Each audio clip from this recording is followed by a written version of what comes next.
Sur les 20 pilotes qui prendront le départ du premier Grand Prix de la saison 2018 de Formule 1, dimanche à Melbourne, Australie, 11 sont issus des filières de détection liées aux écuries, voie royale vers la F1.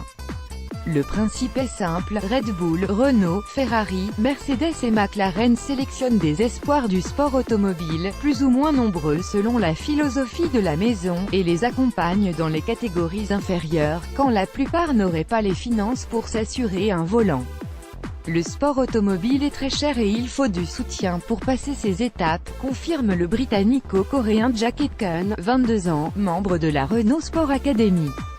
Les écuries leur offrent également une préparation physique et mentale, du media training, du temps au simulateur, voire du roulage en F1 dans leur sein ou chez des équipes clientes.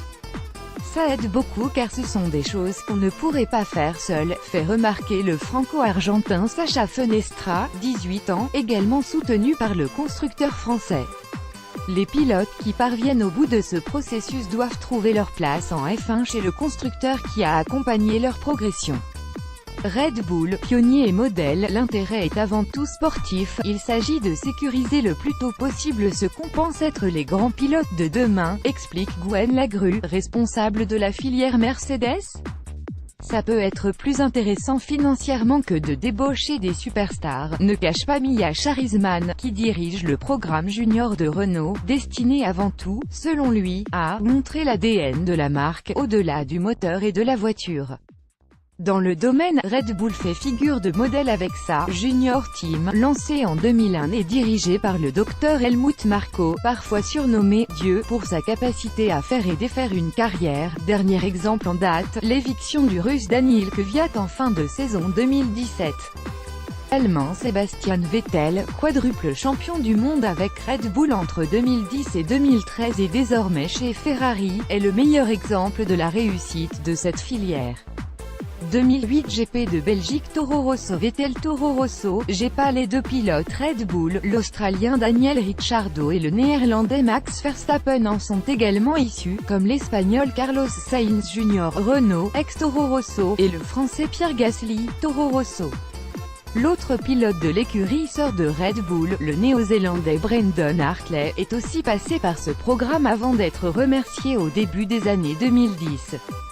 Devenu double champion du monde d'endurance avec Porsche 2015 et 2017, il a été rappelé en fin de saison dernière pour remplacer Sainz. Une nouvelle génération biberonnée mais sans assurance, le Belge Stoffel van Dorn a lui été couvé par McLaren et le Français Esteban Ocon par Lotus puis désormais Mercedes. Le débutant monégasque Charles Leclerc, Sauber, est un produit de la Ferrari Drive Academy, comme le Mexicain Sergio Pérez, Force India, et le Canan Lance Stroll, Williams. Mais le cas de ces deux pilotes est un peu différent, le premier est soutenu par le milliardaire Carlos Slim et le second par son richissime père qui, selon la presse britannique, possède une partie du capital de son écurie. Parmi les 4 rookies de 2018, aux côtés de Leclerc, Gasly et Hartley, seul le Russe Sergei Sirotkin Williams n'est pas issu de ces programmes de détection et bénéficie d'importants soutiens financiers. Gravir les échelons jusqu'à la F1 via une filière n'est toutefois pas une garantie d'y rester, comme l'a démontré le cas de l'Allemand Pascal Wehrlein, protégé de Mercedes avant Ocon, qui n'est pas parvenu à se faire une place ailleurs après son éviction de Sauber en fin d'année. Il manque 2 écuries pour placer les jeunes, regrette Lagrue, et le Suédois Marcus Ericsson, pilote payant, occupe un des baquets de l'écurie de Hinwil, Suisse.